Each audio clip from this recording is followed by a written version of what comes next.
High five. UFC 263 went down last night, Saturday, June 12, 2021, from inside Gila River Arena in Glendale, Belize, which saw middleweight kingpin, Israel Adesanya, retain his strap by dominating Marvin Vettori for 5 rounds. Biggest winner, Brandon Moreno. It took 2 tries, but Moreno is the new UFC flyweight champion of the world after outclassing and eventually submitting Figueiredo in the 3rd round of their championship rematch. The baby-faced assassin has quietly evolved and improved over the last 3 years, winning 5 of 7, with his other 2 fights being draws. Moreno makes history by becoming the promotion's first Mexican-born champion ever, making his home country and family proud. It was a long road to the top for the 27-year-old, who is suddenly becoming fan and fighter favorite and will soon come to realize that the work only gets tougher now that he has a huge target on his back. But now that he is the future of the division, Moreno has proven that he is more than up to the task. To make it even sweeter, Moreno goes home with an extra $50,000 in bonus cash and the praise and adoration of his UFC colleagues, including Jon Jones. Runner-up, Leon Edwards. There are many who still feel that Edwards doesn't get the respect he deserves.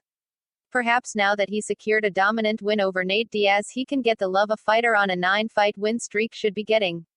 But if the fans won't give it to him, I'm sure Edwards will be content as long as UFC matchmakers show him the love by awarding him a shot at the title. Because even though Dana White has stated that Colby Covington was next for Kamaru Usman, that fight hasn't been signed. Furthermore, White says either Edwards or Diaz would get a championship fight at 170 pounds with a win. Whether or not Edwards' performance was good enough to leapfrog chaos remains to be seen. For now, Rocky can rest easy knowing that he's at least secured an eventual shot even if he has to wait a little bit. Biggest loser, Damian Maia. If you're surprised Nate Diaz isn't on the list after getting shut out by Edwards, don't be. That's because win, lose or draw, it seems his stock always rises after a fight. It sure did last night after nearly pulling off a last-second come-from-behind win over Rocky. Maia gets the nod here because he has now lost 2 in a row after coming up short against Bilal Muhammad. What makes the loss a bit tougher to swallow is the fact that the defeat could steer him closer to retirement. Maia was on the fence about hanging them up, but coming up short against Muhammad might tip him over the edge. He is 43 years old and 3-5 over his last 8 fights. Furthermore, the fight against Muhammad was the last on his UFC contract, and Dana White didn't seem too eager to renew it according to his post-fight presser comments.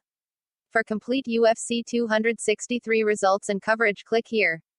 Punch the like button and kick the subscription bell.